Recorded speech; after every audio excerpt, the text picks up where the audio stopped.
I'm going to Bandarban. Yeah, I'm checking out now my bags. Hi, Bandarban? Bandarban. Bandarban, yes?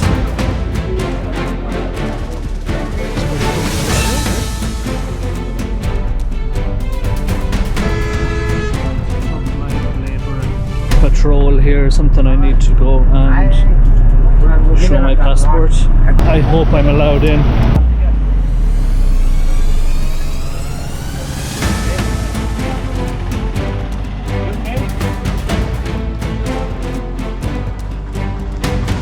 So I had originally booked this hotel. So it's my first day, I have just arrived. So yeah, it was just one more experience that I've had in Bangladesh.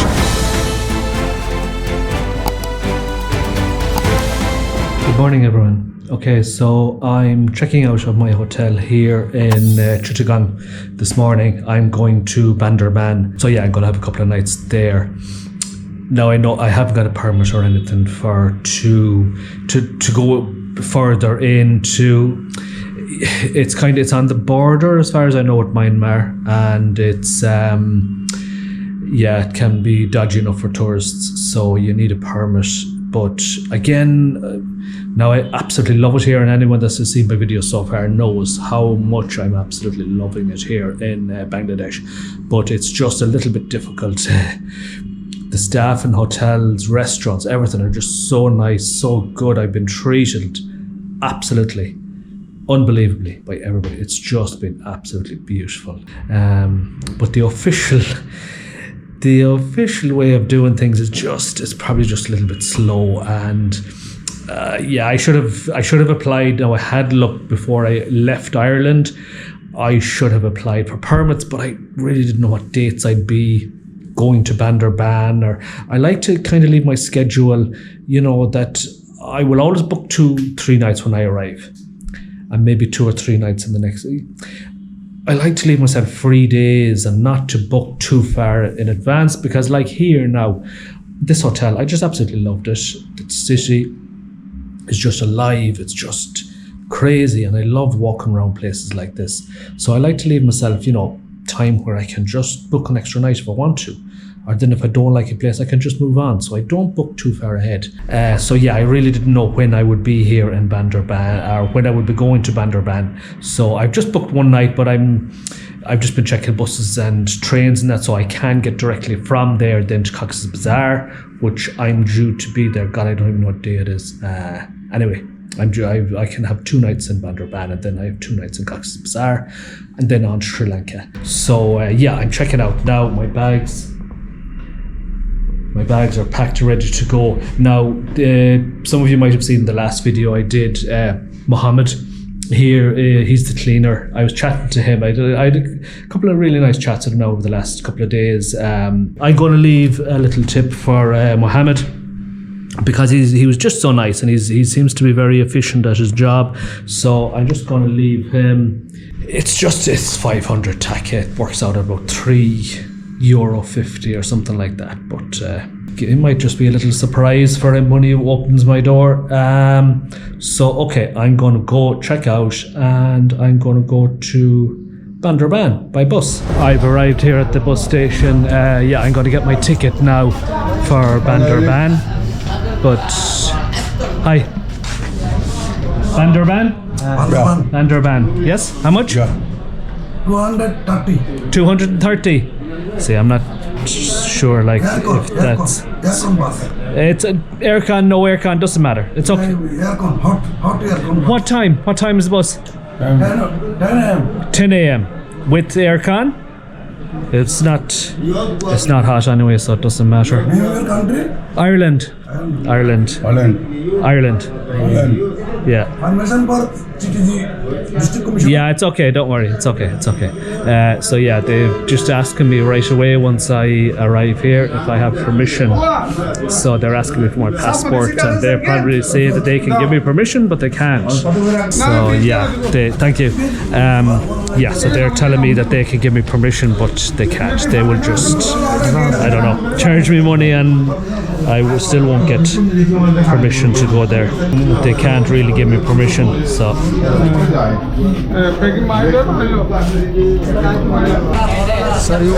So, okay, there's so many here looking after me. Probably. Thank you.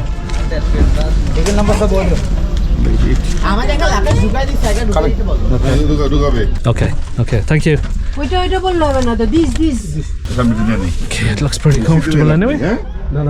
So we'll see what type of a journey this is. Okay, that was a pretty easy. Nilgiri. Yeah. Bandarban. Bandarban, Nilgiri. Yes, okay. Okay, yeah. Good. Yeah, so let's see what this journey is like. Okay, so we're off to Bandarban.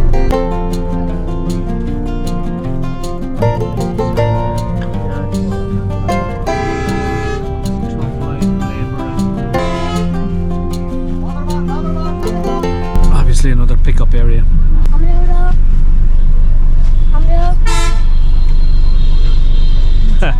Little guy selling stuff. I'm going to enjoy my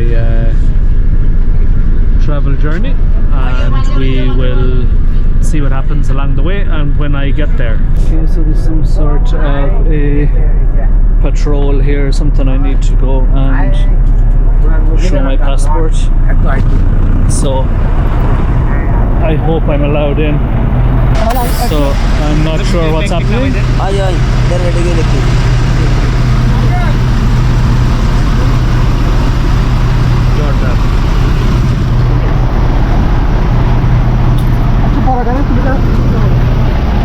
Okay, they're taking my bags off the bus.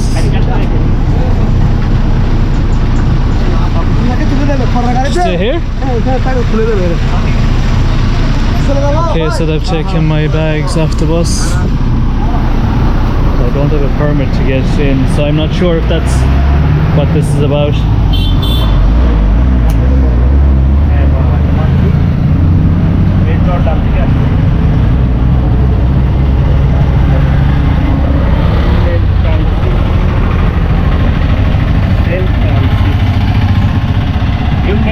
Sean.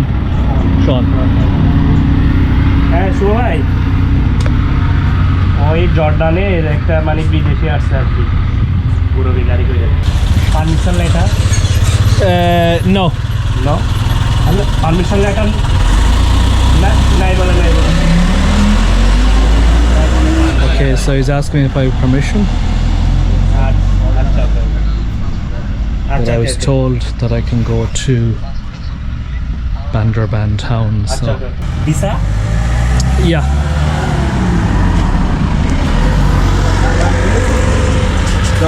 হ্যাঁ Jordan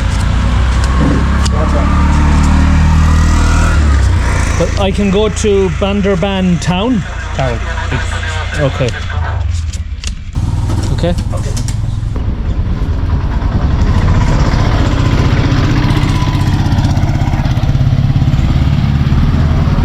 So yeah, I just took it that I was okay to go to the city, but I think I am from what they're saying, that I'm okay to go to the city. But apart from that, I'm not sure if I don't think I'm allowed to travel around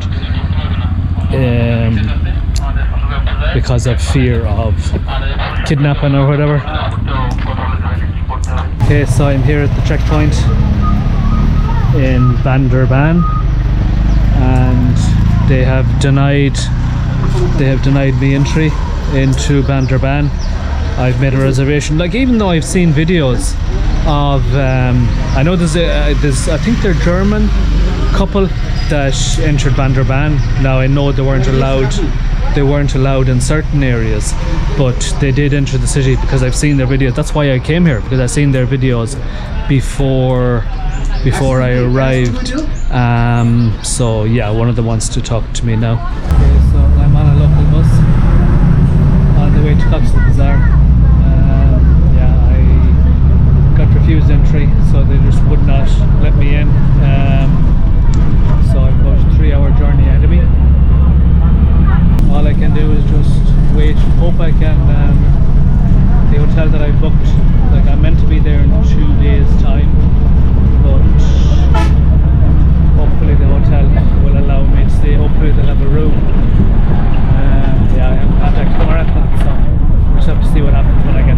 Hi again, everyone. Okay, so after a bit of a disastrous day, I have arrived in Cox's Bazar. So I had originally booked this hotel for the 13th and 14th of January before I go to, I'm flying back to Cox's Bazar and on then to Sri Lanka. So I just arrived here, just hoping that they would allow me, that have a spare room for me, and they have, and so I've checked in here, so I have 4 nights here now. So yeah, like the Bandarban was, I'm just going to take a walk out and just see what's happening outside.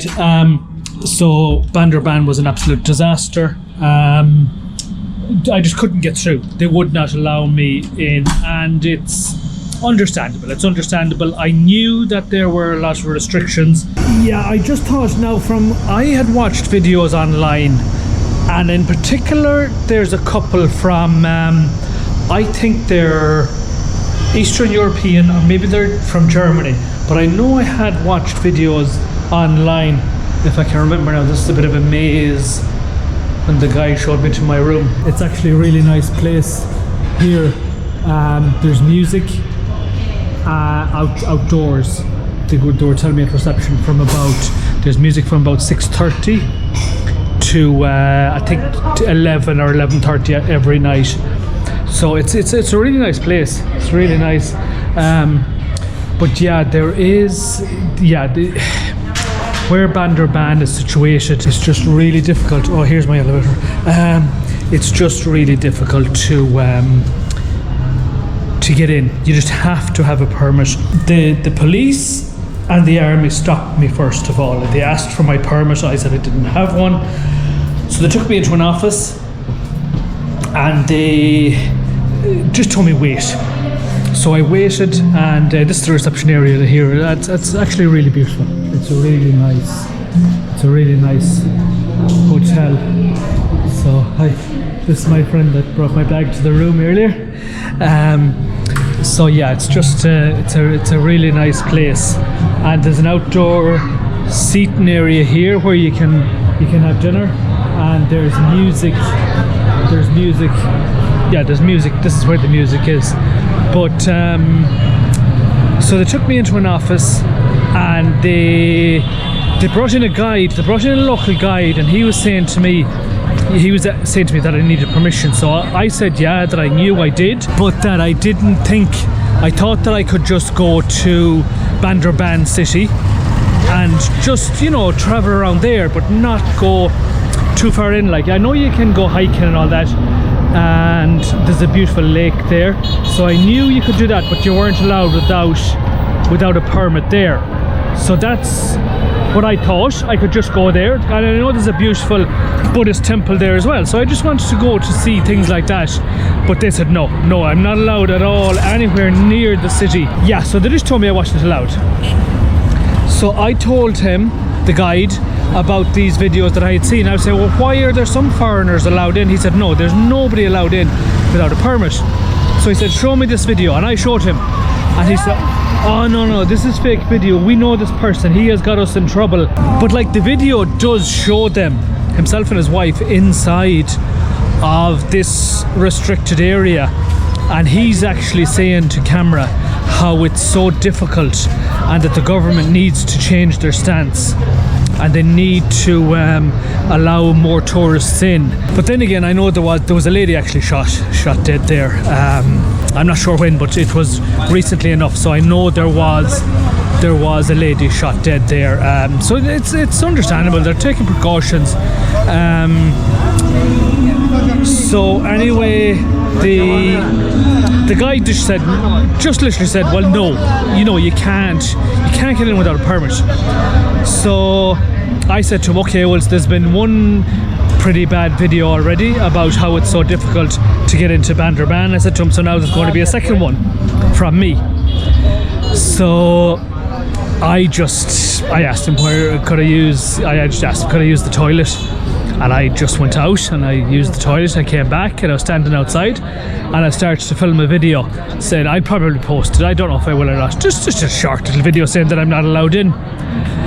But an army officer came along and he looked quite angry, and he said, what's the problem? And I said to him, I don't know. I said, I'm not allowed in. So I turned the camera off.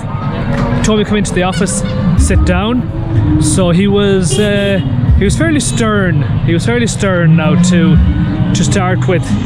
And he was saying, like, what's the problem? Why am I like this? And I just told him that I had seen videos of people being allowed in before. And the guide then again said, well, no, that you're not allowed in. He kind of mellowed. By the time this comes out, I don't know if I'll have shown it or not.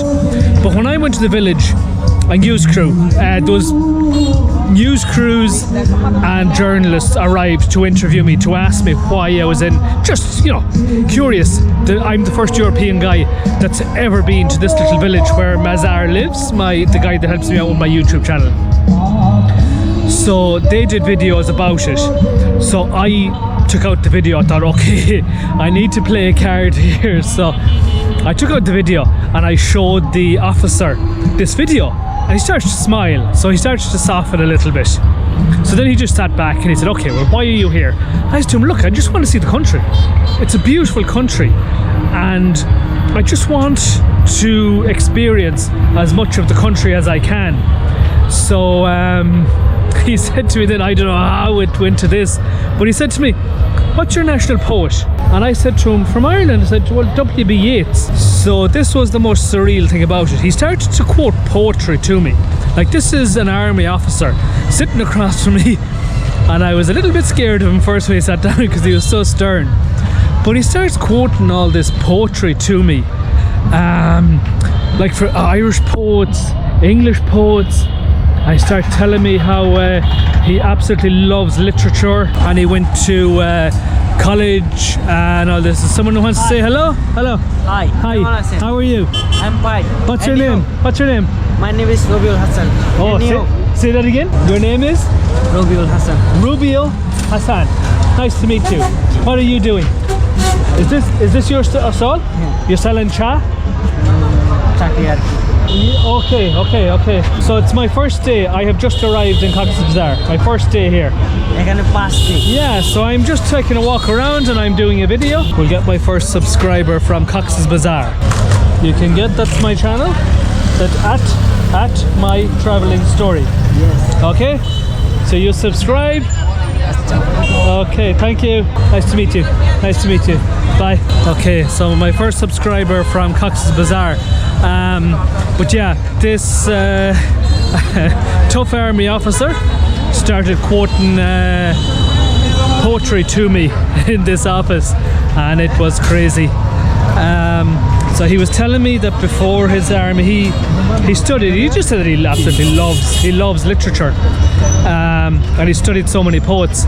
So he said before he became an army officer, his dream was to travel to these countries and walk in the footsteps of all of his heroes, these poets. So it was quite nice. It turned into just a really nice conversation.